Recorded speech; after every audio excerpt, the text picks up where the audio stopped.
এবার আমরা এক্সাম্পল 5 এর সমাধান নির্ণয় করব। তো যে কোনো টেবিল সমাধান করার আগে দেখতে হবে সেখানে রো স্প্যান বা কল স্প্যান আছে কিনা। এখন রো স্প্যান বা কল স্প্যান জিনিসটা আসলে কি জিনিস, এগুলো আগের ক্লাসগুলোতে আমরা যদিও বলেছি, তারপরে আমি আবার একটু রিপিট করতেছি। কোনো একটা সেলকে উপর থেকে বা নিচ থেকে যদি একাধিক সেল সংযুক্ত থাকে বা সাপোর্টিংয়ে থাকে, তখন তাকে আমরা মূলত কল স্প্যান বলি। আর ডানে বা বাম থেকে যদি সাপোর্টিংয়ে থাকে, তখন তাকে আমরা সাধারণত রো স্প্যান বলি। তো এই যে টেবিলটা আমরা এখানে দেখতে পাচ্ছি, এই টেবিলটার এই উপরকার যে সেলটা আছে, এই সেলটাকে নিচের থেকে দুইটা সেলে কিন্তু কানেক্ট আছে। তাহলে উপরকার এই সেলটা কয়টা সেলের সাপোর্টে আছে? দুইটা। এরকম একাধিক সেলের সাপোর্টে যদি থাকে, তখন তাকে আমরা মূলত বলে থাকি কল স্প্যান। তার মানে এই ঘরের কল স্প্যান আছে 2, আর এখানে কোনো রো স্প্যান নাই।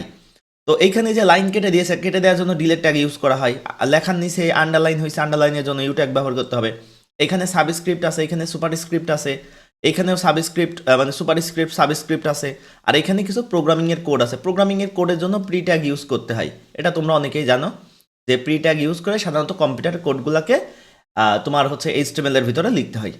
তো যাই হোক, আমরা এখন এই টেবিলটা তৈরি করব, আর টেবিল তৈরির নিয়ম আগের মতোই। তো তাহলে আমরা যেটা করব, এখন ফার্স্টেই আমরা HTML নিয়ে নিব। HTML নেওয়ার পরে হেড, এরপর আমরা যেটা করব, হেডের পরে বডি ট্যাগ নিয়ে নিব। বডির মধ্যে আমরা টেবিল ট্যাগ নিব। টেবিলের ভিতরে একটা অ্যাট্রিবিউট ইউজ করতে হবে, এর নাম হচ্ছে বর্ডার। বর্ডার ইকুয়াল 1 পিক্সেল নিব, এবং টেবিলের প্রথম সারি, টেবিলের প্রথম সারিতে প্রথম টিডি নিতে হবে। কেন টিডি নিব? দেখো, টেস্ট এক্সাম এই লেখাটা কিন্তু বাম সাইডে আছে, এই জন্য টিডি নিয়েছি, ঠিক আছে? তো এইখানে এই যে টেস্ট এক্সাম, এই লেখাটাকে আমি এখান থেকে কপি করে নিলাম, টেস্ট এক্সাম। তো এই টেস্ট এক্সাম এটা লেখার পরে 2019 লেখাটা কাটা আছে, কাটার জন্য ডিলেট ট্যাগ ইউজ করতে হবে, এবং এর ভিতরে লিখতে হবে 2019। এর বাইরে এসে একটা স্পেস দিয়ে একটা ইউ ট্যাগ মানে আন্ডারলাইনের ট্যাগ নিবা, এবং এর ভিতরে লিখতে হবে 2020। এবার যদি আমি এটাকে রান করি, তাহলে আমি কিন্তু আউটপুটটা পাচ্ছি, দেখতে পাচ্ছি যে ওই জিনিস তৈরি হচ্ছে। এবার আমাকে টিডি নিতে হবে। টিডি নেওয়ার পরে তুমি দেখতে পাচ্ছ যে আইসিটি কন্টেইন এই লেখাটা কিন্তু মাঝে আছে, তাই না? মাঝে।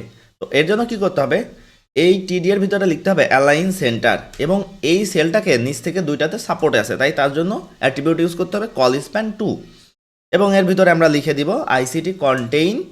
এখানে লেখা আছে 0 to 1, এই যে 0 নিচেই, তারপরে 2, তারপর 1। প্রথমে সাবস্ক্রিপ্ট নিতে হবে, প্রথমে সাবস্ক্রিপ্ট ট্যাগ নিব, এর ভিতরে লিখব 0, তারপরে লিখব 2, তারপরে 1 লেখার জন্য সুপারস্ক্রিপ্ট ট্যাগ, এবং এর ভিতরে লিখব 1।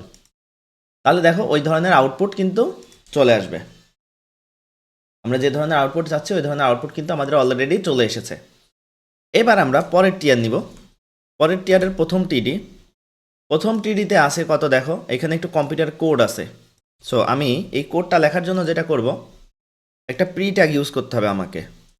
প্রি ট্যাগের ভিতরে আমি এই লেখাটা দিলাম, প্রি ট্যাগের মধ্যে এই লেখাটা দিব। লেখা দেওয়ার পরে একটু লক্ষ্য করবা, এই আউটপুটে প্রিন্টএফ লেখাটা একটু ডান দিকে সরে আসে।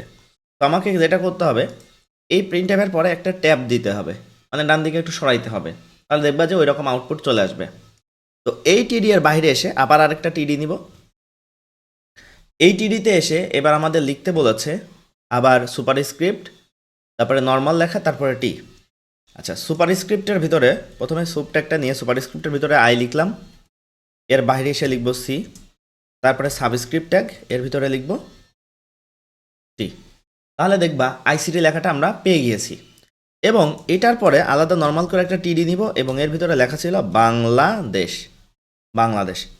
এখন আমরা যদি এইখানে একটু দেখি, বাংলাদেশ লেখাও কোনায় আছে, এই লেখাটাও কোনায় আছে, এদেরকে কিন্তু অ্যালাইন সেন্টার করা নাই। তো এই কারণে আমি কিন্তু এদেরকে অ্যালাইন সেন্টার করি নাই। তো এইভাবে যদি তুমি কমান্ড দাও, তাহলে কিন্তু তোমার যে টেবিলটা তৈরি করার দরকার, তুমি কিন্তু তোমার ওই টেবিলটা তুমি তৈরি করে ফেলতে পারবা। তো আশা করি কিভাবে এই ধরনের টেবিল সমাধান করতে হবে তার প্রক্রিয়া বুঝতে পেরেছ। একটা কথা সবসময় মনে রাখবা, হুবহু টেবিল কখনোই পরীক্ষায় তুমি কমন পাবা না।